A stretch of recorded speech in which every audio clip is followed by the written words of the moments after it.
Chapter 4. The Regression of Recovering. Signs of recovering.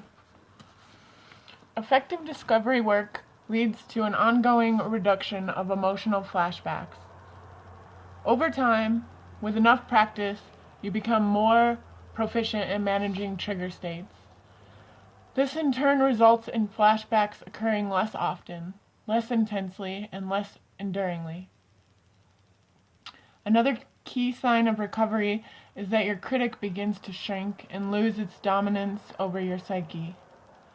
As it shrinks, your user-friendly ego has room to grow and to develop the kinds of mindfulness that recognizes when the critic has taken over. This in turn allows you to progressively reject the critic's perfectionistic and drasticizing processes. More and more you stop persecuting yourself for normal foibles. Additionally, you perseverate less in disappointment about other people's minor miscues. A further sign of recovering is a gradual increase in your ability to relax. With this comes an increasing ability to resist overreacting from a triggered position. This further allows you to use your fight, flight, and freeze and fawn instincts in healthy and non-self-destructive ways. This means you only fight back when under real attack, only flee when odds are insurmountable, only freeze when you need to go into acute observation mode, and only fawn when it is appropriate to be self-sacrificing. An alternative way of describing this decrease in overreacting is that you have a good balance between the polar opposites of fight and fawn. As this becomes increasingly realized, you vacillate healthily between asserting your needs and compromising with the needs of others. A further example of decreased activity is seen in a more balanced movement between the polar opposites of flight and freeze. This manifests as an improving equilibrium between doing and being, between sympathetic and parasympathetic nervous system arousal, and between left and right brain processing. The importance of balancing the fight, fawn, and flight freeze polarities within yourself is explored in greater detail at the end of Chapter 6. Deep level recovery is also evidenced by you becoming gradually more relaxed in safe enough company. This in turn leads to an increased capacity to be more authentic and vulnerable in your trustworthy relationships. With enough grace, this may then culminate in you acquiring an intimate, mutually supportive relationship, where each of you can be there for each other through thick and thin. Advanced recovery also correlates with letting go of salvation fantasy, that you will never have another flashback. Giving up the salvation fantasy is another one of those 2 steps forward, 1 step back processes. We typically have to wrestle with denial a great deal to increasingly accept the unfair reality that we will never be totally flashback free. Unless we do, however, we impair our ability to easily recognize and quickly respond to flashbacks from a position of self-compassion, self-soothing, and self-protection. The stages of recovering. Although we often work on many levels of recovering at the same time, recovering is to some degree progressive. It begins on the cognitive level when psychoeducation and mindfulness helps us understand that we have CPTSD. This awakening then allows us to learn how to approach the journey of deconstructing the various life-spoiling dynamics of CPTSD. Still, on the cognitive level, we take our next steps into the long work of shrinking the critic. Some survivors will need to do a great deal of work on this level before they can move down to the emotional layer of work, which is learning how to grieve effectively. The phase of intensely grieving our childhood losses can last for a couple years. When sufficient progress is made in grieving, the survivor naturally drops down into the next level of recovery work.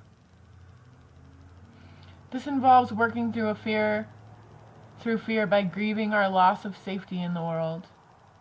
At this level, we also learn to work through our toxic shame by grieving the loss of our self-esteem.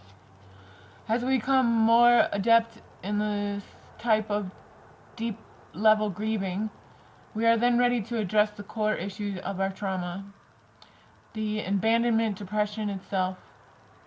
Work here involves releasing the armoring and psychological reactivity in our body to the abandonment depression via somatic work discussed in Chapter 12. This work culminates with learning to compassionately support ourselves through our experiences of depression. Finally, as we will learn more about in Chapter 13, many survivors need some relational help in achieving the complex tasks involved in deconstructing each layer of our old pain-exasperating defenses. Cultivating patience with the gradual progression of recovery. As stated earlier, recovery from CPTSD is complex. Sometimes it can feel so hopelessly complex that we totally give up and get stuck in inertia for considerable lengths of time. This is why it is so important to understand that recovery is gradual and frequently a backwards and forwards process. Effective recovery is often limited to only progressing in one or two areas at a time. Biting off more than we can chew and trying to accomplish too much too soon is often counterproductive. As a flight type, I spent years in mid-range recovery workaholically spinning my wheels, trying to fix and change everything at once. I describe this in great length in the When Recovery Becomes Obsessive Compulsion section of my first book.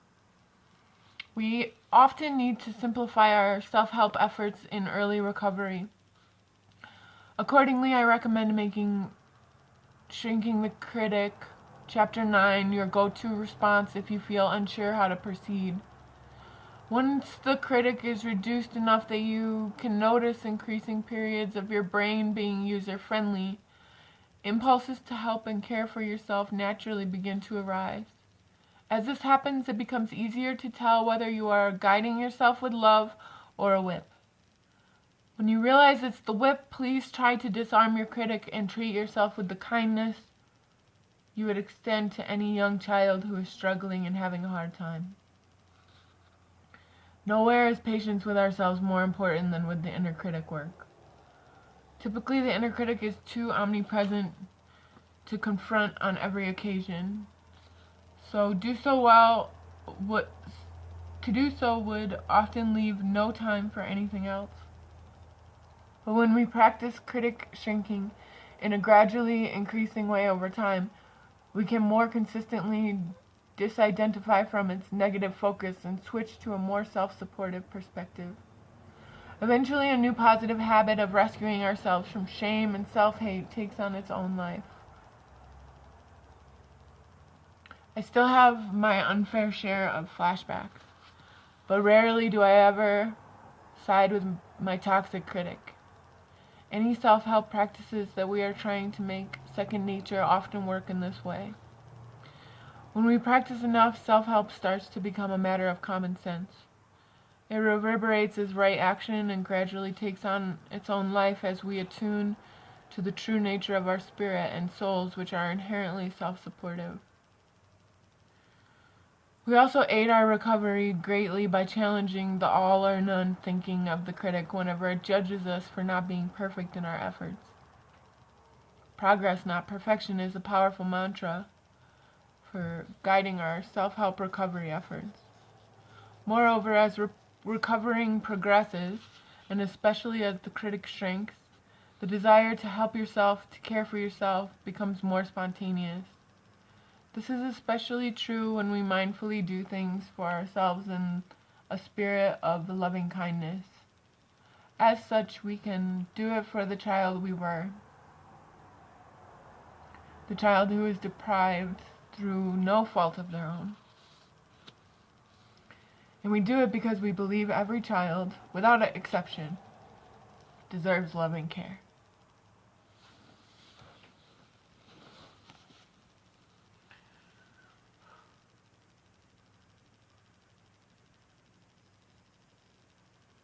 Finally, if the reader is like I was in the past and has no overall perspective on his suffering, we may feel like he is spinning his wheels on one ice patch of road after another. I had decades of trying everything under the sun with what felt like a deepening sense of futility and defectiveness. Gratefully, I eventually reached an invisible critical mass and realized I had actually come a long way. I had acquired quite a few pieces in the puzzle of recovery and only needed to organize them into a map to move along further. As such, I have designed a ground plan that has helped me, my clients, and website respondents to make sense of the suffering and to see how to effectively reduce it. I hope and pray that the cartography in this book will also offer you relief. Surviving versus thriving. Recovery involves learning to handle unpredictable shifts in our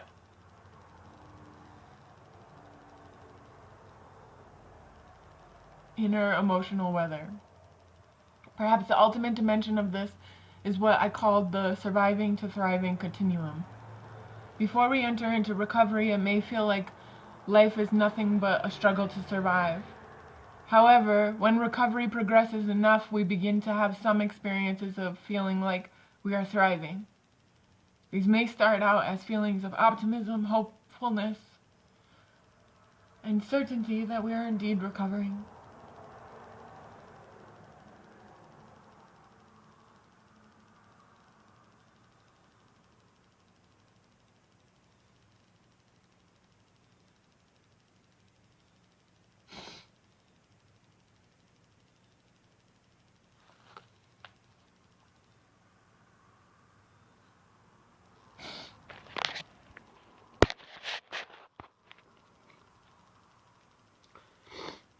And then the bottom inevitably drops out because recovery is never all forward progress.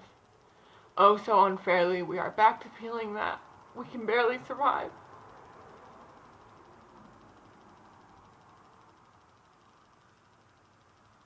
To make matters worse, we are amnesia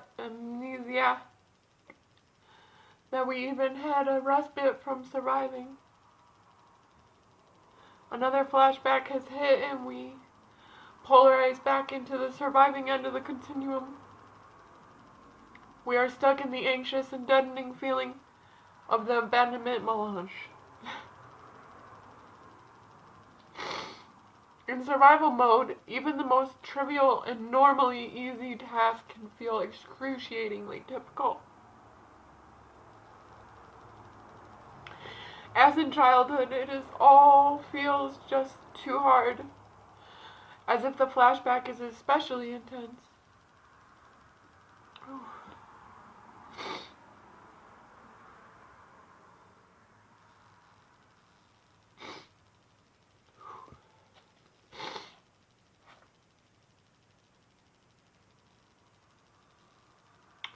Thanatos may start knocking down the door.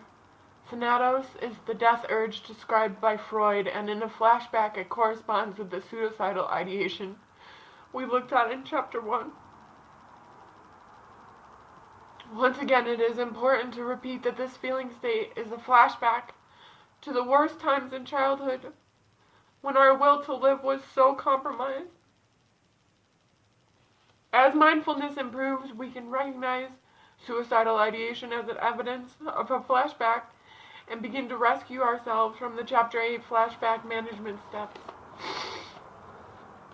As recovery progresses, polarization back into survival mode do not take us to the utter despair end of the continuum so often. Nevertheless, survival mode can still feel pretty awful. especially when it is characterized by high anxiety or immobilizing depression.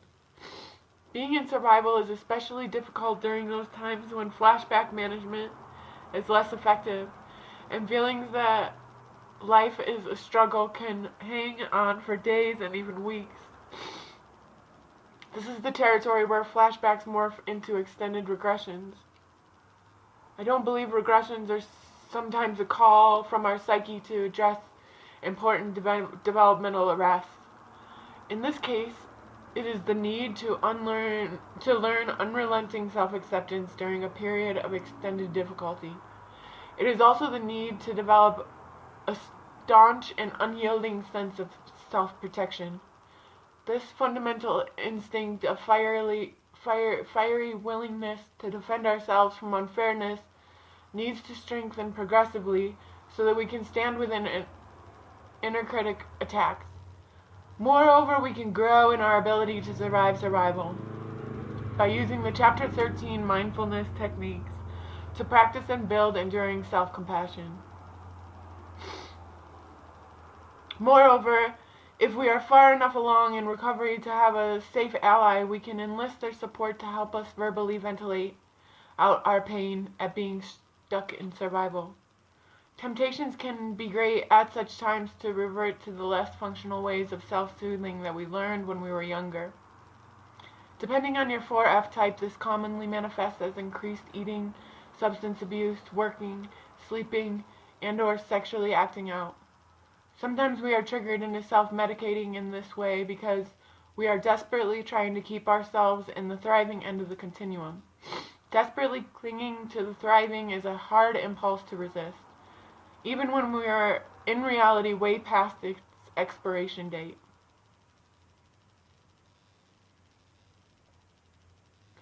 Yet, as recovery and mindfulness increase, we